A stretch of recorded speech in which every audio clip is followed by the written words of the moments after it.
Back to fourth video of topper series. आज आपल्यासोबत आहे तेजस्विनी आणि यशवर्धन फ्रॉम COEP CRC.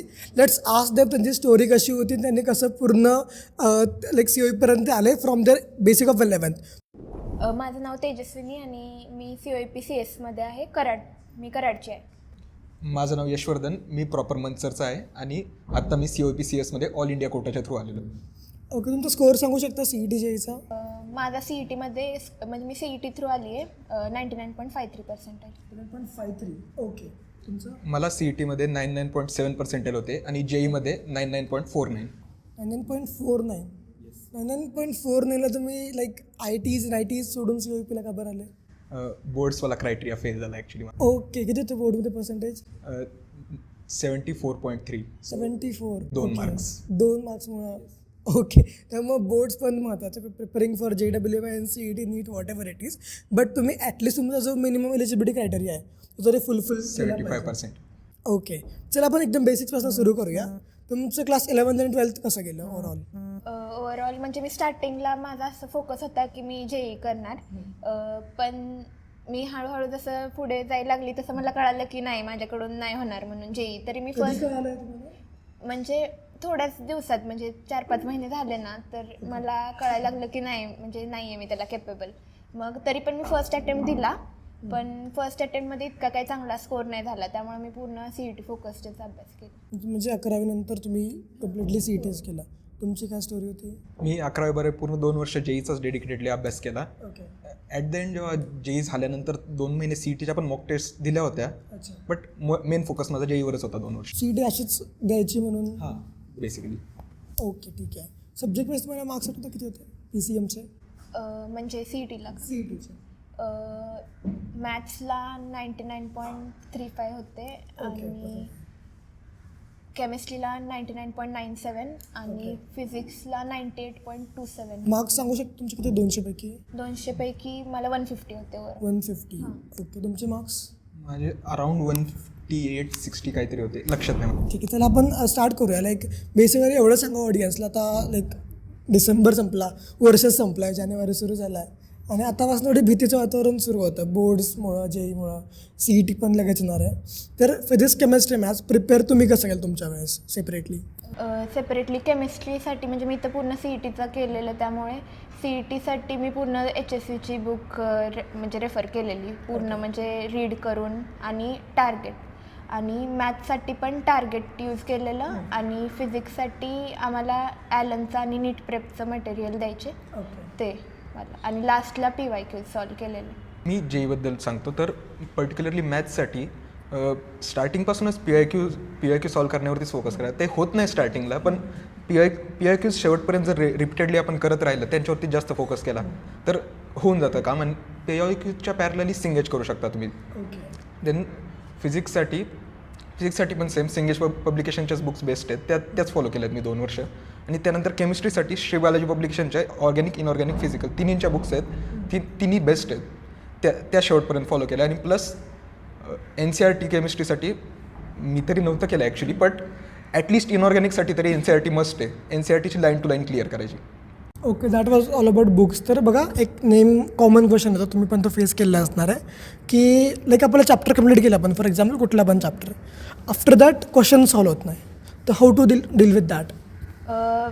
म्हणजे मी तर मला जे जमत नव्हते ते मी मागं ठेवलेले, आणि लास्टला मग थोडेफार यूट्यूबवरती व्हिडिओज बघून जे समजत नाही आहे ते कॉन्सेप्ट क्लिअर करून मग परत डबल सॉल्व करत. ओके, डाऊट्स यायचे तर मोस्टली तर सेम टाईमला लगेच टीचर्सकडे जाऊन क्लिअर करण्याचा प्रयत्न करायचो मी, पण तरी पर्टिक्युलर काही टाईप्स असायचे जे शेवटपर्यंत मला होत नसायचे, तर मग ते सगळ्या विषयांचे तेवढे जे पर्टिक्युलर टाईपचे क्वेश्चन्स आहेत ते सगळे एका बुकमध्ये सेपरेटली कलेक्ट केले होते मी, आणि ते types at the end revise केले ते परत एकदा एक्झाम्सच्या आधी काही दिवस. ओके, ठीक आहे. सर, तर मला माहिती आहे की वर्ष संपला आहे आणि JEEसाठी 1 महिना, तर JEE तर 1 महिन्यात होणं पॉसिबल नाही आहे. बोर्ड तुमचं 1.5-2 महिन्याने आहे, ठीक आहे. नंतर 3 महिने CET आहे. तर इफ कोणी आतापासून सुरू करत आहे फ्रॉम 0, तर तो त्यांनी कसा अप्रोच कसा असला पाहिजे फर्स्ट थिंग, आणि सेकंड थिंग की कुठपर्यंत आपण आतापर्यंत लाईनअप करू शकतो मार्क्स? म्हणजे आत्तापासून सुरू केलं तर पहिल्यांदा मला वाटतं ज्याचे वेटेज जास्त आहेत ते टॉपिक्स आधी क्लिअर केले पाहिजेत, आणि PYQवरती जास्त फोकस केला पाहिजे. आणि आत्ता सुरू केल्यावर पण होऊ शकतं, मग लाईक 110च्या दरम्यान वगैरे येऊ शकतं, 120पर्यंत. 120 येऊ शकता. हां. ओके, तुमच्या अकॉर्डिंग आत्तापासून जर सी ई टीचा अभ्यास सुरू केला तर मेन फोकस तर ऑब्वियसली PYQचा असला पाहिजे आपला. बट त्यासोबत सी ई टीसाठी जर केमिस्ट्रीसाठी जर टेक्स्टबुक जर आपण बघितल्या स्टेट बोर्डच्या, तर टाईम तर नाही आहे ॲक्च्युली आपल्याकडे तेवढाच टेक्स्टबुकची लाईन टू लाईन करायला, पण तरी एकदा ओव्हरव्ह्यू केला तर फायद्याचंच राहील आपल्याला. आणि बाकी मेन फोकस तर PYQचं आहे. ओके, तर आपण मॉक टेस्टबद्दल बोलूया आता, की मॉक टेस्ट किती इम्पॉर्टंट असतात पहिली गोष्ट. सेकंड तुम्ही किती मॉक टेस्ट केलेल्या, दोन्ही क्वेश्चन. मी अराउंड 35 to 40 मॉक टेस्ट दिले असतील, म्हणजे आमच्या अकॅडमीमध्येच घेत होते. आणि मॉक टेस्ट झाल्यावरती जो म्हणजे झाला आहे ना आमचा पेपर, तो पूर्ण नीट ॲनालिसिस करायची मी. म्हणजे त्याला वेळ गेला तरी चालतंय 2-3 तास, पण प्रत्येक क्वेश्चन नीट ॲनालाइज करायचा, जे चुकलं आहे, काय कॉन्सेप्ट आपली क्लिअर नाही आहे, असं करत मग पुढे इम्प्रूव्ह होत जातं. 35 ते 40 मॉक टेस्ट तुम्ही दिलेला. हां. ओके, तुमची स्टोरी. माझ्या जेईचा सेकंड अटेम्प्ट झाल्यानंतर मी एप्रिलमध्ये अराउंड 20 मॉक टेस्ट दिल्या होत्या. ऑन एन ॲव्हरेज डेली एक मॉक टेस्ट व्हायची. ओके. आणि मला असं बोलायला आवडेल की नंबर ऑफ मॉक टेस्ट, जास्त मॉक टेस्ट देण्यापेक्षा इम्पॉर्टंट आहे जेवढे मॉक टेस्ट दिलेत त्यांचं व्यवस्थित ॲनालिसिस करणं, प्रिसाइजली ॲनालिसिस करणं आणि ब्रेकडाऊन करणं, कोणता टॉपिक्स आपले वीक आहेत, कोणते टाईप्सचे क्वेश्चन्स आपले वीक आहेत. ॲनालिसिस जास्त इम्पॉर्टंट आहे जास्त मॉक टेस्ट देण्यापेक्षा. ओके, तर मॉक टेस्ट आणि PYQs दोन्ही पॅरल गोष्टी आपल्या सध्या पकडून चालायच्या आहे. ठीक आहे, बोर्डबद्दल बोलायचं की बोर्डसाठी तुम्ही कसं प्रिपेअर केलेलं? बोर्डसाठी मी तर जास्त काही नाही, म्हणजे जो गॅप मिळाला बोर्डमध्ये तेवढ्यामध्येच मी करून टाकलं. स्पेसिफिक बोर्डसाठी प्रिपेअर नाही केलं तुमचं? माझी तर ऑब्वियसली बोर्डची प्रिपरेशनच कमी पडलेली. अराउंड नोव्हेंबरपासून पर्टिक्युलरली म्हणजे नोव्हेंबर आणि डिसेंबर हे 2 महिने तरी बोर्ड्सला व्यवस्थित दिले पाहिजे. नंतर जानेवारीत परत फोकस शिफ्ट करावा लागतो, जेई येते. पण जेईवर जर आपला फोकस नसेल तर मग तर नोव्हेंबरपासून ॲटलिस्ट बोर्ड्सची प्रिपरेशन केली पाहिजे. ओके, ठीक आहे. तर हा होता कम्प्लिटली टिल युअर एक्झाम.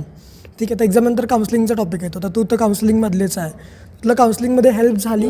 हो, म्हणजे पूर्ण इथं येऊन पूर्ण प्रोसेस कंप्लीट करेपर्यंत पूर्ण हेल्प झाली. तर रेकमेंड करशील की काउन्सिलिंग जॉईन केली पाहिजे मुलांनी आफ्टर एक्झामिनेशन? हो, केली पाहिजे, कारण ते कॉलेजेस पण म्हणजे कळत नाही ना कसं टाकायचं आहे काय वगैरे, मग ते काउन्सिलर्स बरोबर आहे. ओके, तर ही माझ्या काउन्सिलिंगची स्टुडंट आहे. तुला आमची काउन्सिलिंग कशी वाटली एकंदरीत? 3-4 महिन्याची प्रोसेस त्यामध्ये आहे. मी ॲक्च्युली लास्टला घेतलेलं काउन्सिलिंगचं, पण तेवढ्यात पण माझं म्हणजे रिव्ह्यूज तर चांगले चालले. म्हणजे मी इकडे आली तेव्हा माझा मेंटर आहे कृष्णादादा, त्यांनी पण इथं येऊन म्हणजे कसं पुढची प्रोसेस आहे ती सगळं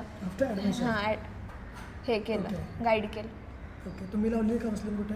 काउन्सिलिंग तर मी नव्हती लावली, पण तेच काउन्सिलिंग लावली नव्हती त्यामुळे ॲक्च्युली मेपर्यंत मला माहीतच नव्हतं की COEPमध्ये ऑल इंडिया सीट्स पण आहेत. तर मी डेफिनेटली रेकमेंड करेन काउन्सिलिंग लावली पाहिजे. आतापर्यंत व्हिडिओमध्ये असाल तर आय गॉट टू नो की यू आर सिरियस ॲस्पिरंट. ठीक आहे, आणि तुमचं पण प्रिपरेशन कुठे ना कुठे खराब गेलं असेल तर आम्ही गुरुकुलचा क्रॅश कोर्स लॉन्च केलेला आहे. सध्या क्रॅश कोर्स चालू आहे. ठीक आहे, आम्ही एकदम बेसिक्सपासून क्रॅश कोर्स वरपर्यंत आणत आहे. सोबत त्यामुळे तुम्हाला मॉक टेस्ट, PYQs, मेंटॉरशिप एक कम्प्लीट पॅकेज आहे जे तुम्हाला हेल्प करून तुमच्या CETच्या जर्नीमध्ये तुमचे मार्क्स अपलिफ्ट करायचा. बिकॉज आतापर्यंत तुमचं 11th-12th वेस्ट जरी असलं तरी पण आतापास तरी सिरियसली अभ्यास केला नेक्स्ट 3-4 मंथसाठी ॲटलिस्ट आपण 110-120 मार्काचा आणू शकतो. ठीक आहे, तर त्यामुळे if you want to enroll for the crash course तर डिस्क्रिप्शन बॉक्सला लिंक दिली आहे, तिथं जॉईन आताच एनरोल करा. ठीक आहे, अजून ठीक आहे. तर आता तुमचं लाईक ॲडमिशन झालं, सगळी प्रोसेस झाली आहे. तर डू यू थिंक की ही पूर्ण प्रोसेस वर्थ इट होती तुमच्यासाठी? हो, वर्थ इट होती. ओके, डेफिनेटली होते. How is the life after getting COEP? म्हणजे आता CETपर्यंत जे केलं त्यापेक्षा आत्ता पूर्ण सगळं वेगळं वाटतंय. म्हणजे सिलेबस पण अवघड आहे वगैरे, पण ठीक आहे, लाईफ आहे तशी. म्हणजे एन्जॉय, कॅम्पस लाईफ पण चांगली आहे. म्हणजे इव्हेंट्स पण एन्जॉय करतोय, स्टडीज पण. तुमचं कसं एक्सपिरियन्स आहे? तर शेवटपर्यंत ऑब्वियसली मी जेईचीच प्रिपरेशन करतो. माझ्या एक्सपेक्टेशन IIT NITच्या होत्या. बट जेव्हा मला कळलेलं की COEPमध्ये जायचं आहे मला, तेव्हा ज्या माझ्या एक्सपेक्टेशन्स होत्या की चांगलं असेल नसेल, त्या एक्सपेक्टेशन्सला तर डेफिनेटली एक्सिड केलं COEPनी. एक लाईक कॅम्पसमध्ये इव्हेंट्स वगैरे सगळे एन्जॉय करतोच आहे मी. एक कॉलेजला आल्यापासून एकही दिवस असा नाही गेला माझा की मला बोअर झाले. काही ना, life is very happening at COEP campus. ठीक आहे, तुमचं मोटिवेशन काय होतं ड्युरिंग द प्रिपरेशन? मोटिवेशन हेच होतं की आता म्हणजे हे माझं ड्रीम कॉलेज आहे, त्यामुळे मग काही पण करून इथे यायचं आहे आणि त्यासाठी स्टडी करायचं आहे, एवढंच कन्सिस्टन्सी मेंटेन. तुमचं मोटिवेशन जेईचं? Prefer not to say. So what was your parents' reaction after seeing the result? घरातले तर सगळे खुशच होते, कारण माझा CET मी जेव्हा देऊन आलेली ना तेव्हा थोडंसं मला पेपर टफ गेलेला ओके. आणि as compare to that result जरा म्हणजे त्या हिशोबाने चांगला आलेला. हां. तुमचे रिॲक्शन? म्हणजे ऑब्व्हियसली बोर्ड्सच्या रिझल्ट नंतर तर खुश नव्हते, पण त्यानंतर जेव्हा ॲडमिशन झालं, ॲडमिशनच्या 1-2 महिन्यानंतर जेव्हा मी त्यांना सांगितलं COEP कसं आहे, त्यानंतर ते पण ॲट द एंड खुश आहेत. ओके. माझा रेट. Everything is happy. ठीक आहे. टिप्स तुमच्या ज्युनियरसाठी जे व्हिडिओ बघत आहे. कन्सिस्टन्सी मेंटेन करा आणि मेन फोकस PYQ वरती. PYQचा मेन फोकस. कन्सिस्टन्सीज लाईक बोर्ड्स नंतर बऱ्याच जणांना बोर्ड्स अवघड जातात, कारण का आपण जास्त टाईम नसतो दिलेला. बोर्ड अवघड गेल्यानंतर त्या फ्लो तुटतो मग बऱ्याच जणांचा, पर्टिक्युलरली एप्रिलच्या अराउंड. त्या एप्रिल आणि मेमध्ये अभ्यास करणं सगळ्यात की गोष्ट आहे. त्या टाईममध्ये कन्सिस्टन्सी मेंटेन करा. तोच पीक टाईम असतो. या चलो ठीक आहे. So ठीक आहे, that's all about the video. Thank you so much guys for the basic interview. तुमच्या इंटरव्ह्यूने खूप लोकांना हेल्प होणार आहे. तुम्हाला जर काही क्वेश्चन असेल तर don't forget to ask in the comment section of the video. They will surely try to answer. करशाल ना आन्सर? हां correct. Thank you so much for watching the video. भेटूया पुढच्या मध्ये. तोपर्यंत ऑल द बेस्ट.